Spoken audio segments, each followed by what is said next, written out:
welcome to Queer Conversation, brought to you by LOTL Production. My name is Silke Bader, and I'd like to welcome today our guest Penelope Pettigrew. Penelope is a proud bisexual female music artist who only in the last year and a half has started to build a home for herself on the stages of Oxford Street since coming out in her early 30s. An advocate for connecting with the truth and being unapologetic about it, Penelope's music and her performances say it all. After hearing only last week that there wasn't going to be a bisexual float for this year's Sydney Gay and Lesbian Mardi Gras Parade, Penelope decided to take on the task despite not having ever been on a Mardi Gras parade herself. This compelling artist is also releasing her new single, Jelly, on March the 4th, the day before the parade. Jelly reflects the self-empowering headspace the singer was in during the airing of last year's season of The Voice, where her curves and self-expression came under fire by some of the public. Penelope is very much in her element now. She is at the forefront of the discussion around bisexual visibility and inclusion after being quoted by WorldPride on the Gram for Bi Plus Visibility Day. Today you're joining us because you are just about to release a new single, but also you also are working on a float for the Mardi Gras Parade. I am. Tell us a little bit about it. Yeah, so basically I was due to sing on one of the floats, one of the bisexual floats for Mardi Gras, and then I found out that unfortunately it had to pull out due to the organisers' like family commitments and stuff. So, and then there was another float that was due to march, and they pulled out as well because they didn't get enough people sign up in time. So I found out about this 2 weeks ago now, to this day. And then I was quite upset because it was my first Mardi Gras, and so I contacted both people and just said, how can we reinstate one of these floats, and I'll do all the work. Like I'll sign everyone up, I'll get it organised. And so overnight I got the minimum number of people that I needed to sign up to the float, and within a week we've sold out all of our spots on the float. So we've got 40 people marching, including myself. And what's the name of the float? Has it got a name? Yeah, it's Bi Plus Visibility. The concept is under the Bi Plus umbrella. So that's a term that we use a lot to just include everyone who falls under the Bi Plus umbrella. So that's our theme. So I'll be holding a really big umbrella, and then everyone in the float is actually going to have umbrellas. So people will have ones with fairy lights, other ones will be flying different flags that fall under our umbrella. So pan, trans, non-binary, asexual. We've even got the Indigenous and Torres Strait Islander flags with us as well, so we're really excited about that. And then we'll have a 10-metre long bisexual flag, which is huge, and it's never been in the arena at its full capacity before, so we're very excited to be flying this one. That is fantastic. I mean, I must say, from LOTL's history, we are always inclusive, but we haven't covered enough on bisexual visibility, really. And so I'm really happy that you're in the studio today, and you know, you make this your project right now, obviously, which is really great. Thank you. So yeah, we also would like to talk about, you are a music artist, a performer. You have you've been performing over the last couple of years, I think, on around Oxford Street, and you know, are you from Sydney, or you are from Sydney? So you just recently, or 2 years ago, came out as bisexual? Tell us the story. It's a story. I was born and raised in Sydney, and I've been performing since I was about 10 or 11. So it's over 20 years now. So I was from a young age in my teens, I was bi-curious, and you know, like make out with girls here and there, but I never really it never registered to me. Like I knew about gay and lesbian and straight, and I knew the term bi-curious because that's what I classified myself as, but I didn't know it was a legitimate identity. I didn't think it was like an actual thing. And I also, when I started to, you know, learn that it was, I also had this thing of like, well, I don't know if I am 100% because I haven't been with a woman, and I don't want to claim a space that if I don't, you know, if I don't belong there. So I really took my time in terms of making sure that I do belong, and that I do identify as that. And so did you have any role models or anyone that you knew was bisexual? No. So that is, it's the problem of lack of visibility, right? That's totally, 100%. And you think about like artists, actors, anyone in media. That's where the visibility is. You know, like we grow up watching TV and movies and film clips and all that kind of stuff. And like I know that like Freddie Mercury was bisexual. That's right. And David Bowie, Prince. They were all very fluid people in every way possible, which is just wonderful. But yeah, I just in terms of like a female role model, it wasn't there for me. It just wasn't at the forefront of, you know, everything I was exposed to. When I was in year 12, my mum came out as gay. Oh, okay. For the second time in her life, actually. So that was wonderful. Like, and I've always just adored the queer community and felt like that's where I most belong. And yeah, so it wasn't until I was in a long relationship with a man, and he wasn't very accepting of my curiosities, and I had to suppress them quite severely, and it ended up being like it just toppled over, and it got to the point where I was like, I can't do this anymore. Like I can't be with someone who doesn't want to consider accepting me, and so I left, and then very quickly after that So how did you find the bisexual community at that stage? Like so when I came out, I very quickly jumped into gay clubs and everything. Not that I hadn't been before, like most of my friends are all gay, like I've been gay clubbing and stuff, but in terms of going in and singing, that was a very close timeline. So it all sort of just married up very, very quickly and easily. And so it was on those stages that, you know, I was jumping up and singing, and then I was also saying I'm also bisexual, and the whole place just erupted. And it was so validating and so reassuring, because you know, they say being gay, being queer, being bi, it doesn't have a look.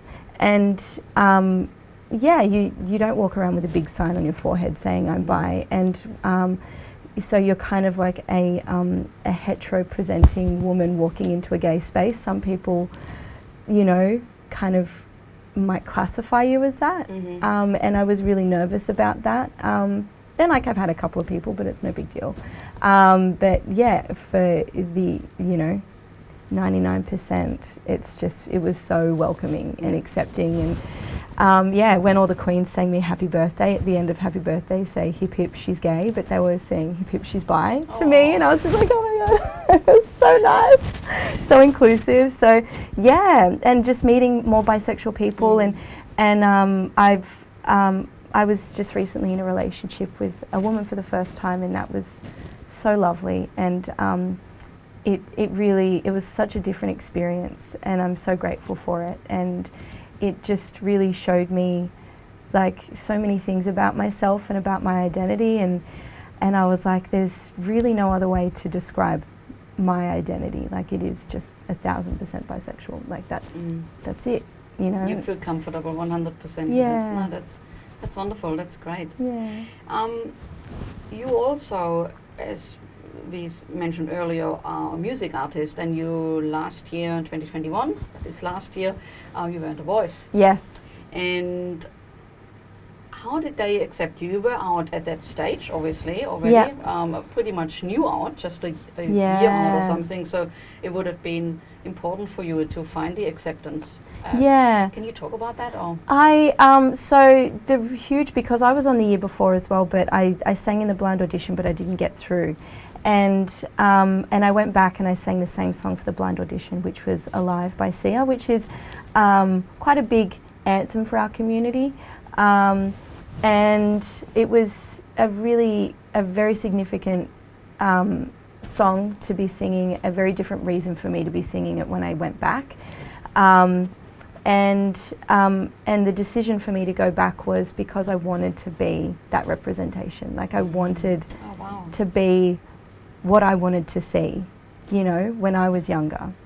And so I didn't really get to speak about it on the show. I didn't get a chance to, but they did line up interviews with like Q News and Joy FM for me once the show was airing, and I got to speak on queer platforms because of that. So I'm really grateful for that opportunity and that platform, and that's exactly why I do what I do and what inspires me, because I want people to know that this is a legitimate identity and they can be proud of that.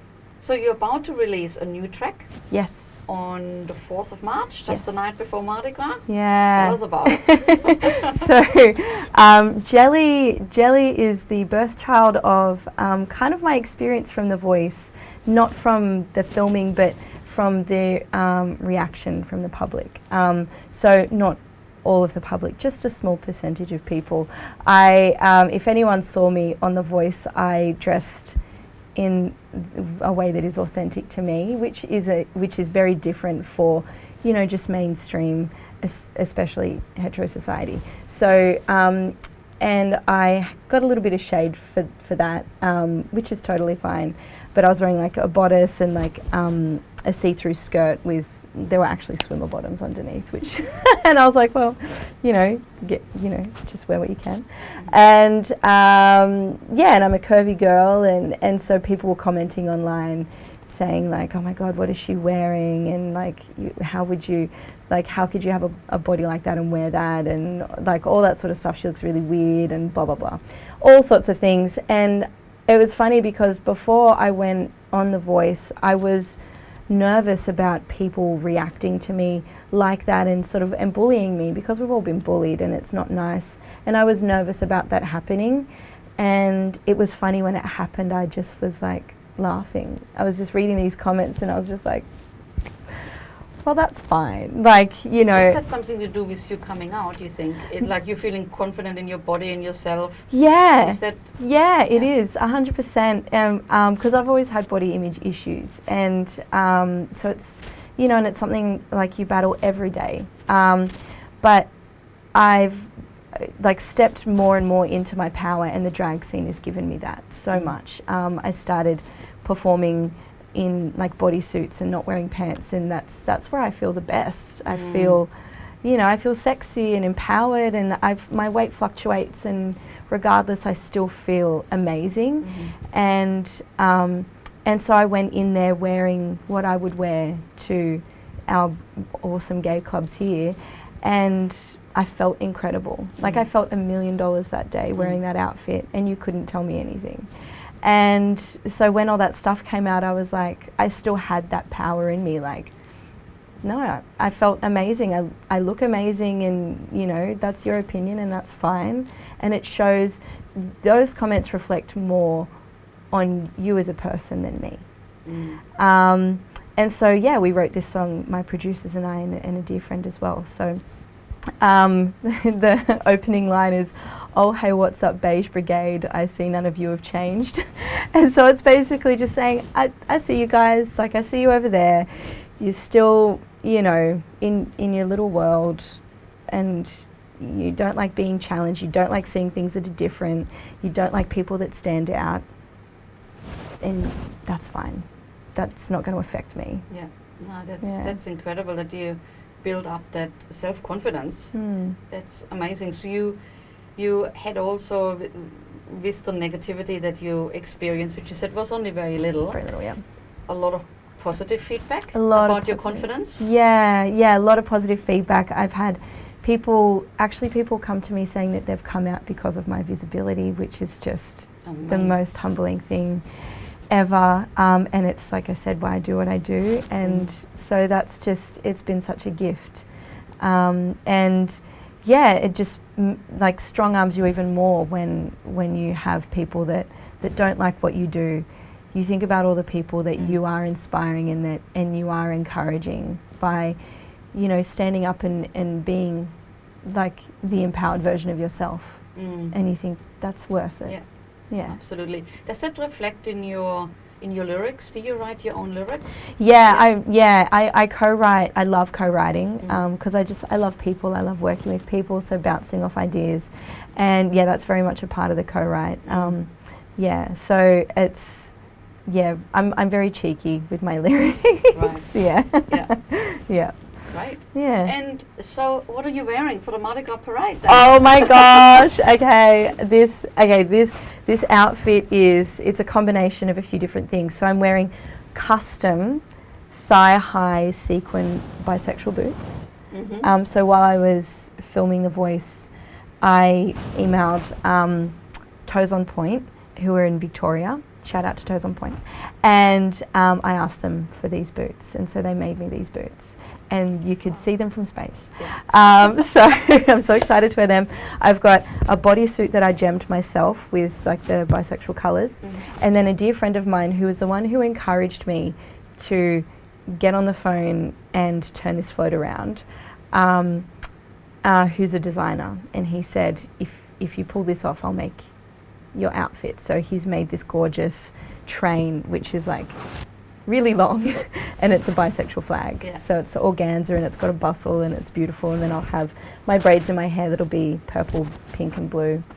Incredible. And like long gloves and Sounds amazing. Very excited. I know I won't be able to walk afterwards because my boots are enormous, but that's fine. Well, every drag queen has been doing that for 30 years? Exactly. So, you know. I'll walk in their shoes. I'll limp for a few days, it's fine. And you don't have to go up the hill. That's it. That's a big advantage you've got. That's it. Just around the oval once, down the centre, and off you go. Fantastic. Yeah. So this is your first Mardi Gras? Yes. It is unbelievable. I know. So how could you miss Mardi Gras over all those years being in Sydney? That's it. Well, because I'm a full-time musician, I was gigging every Mardi Gras.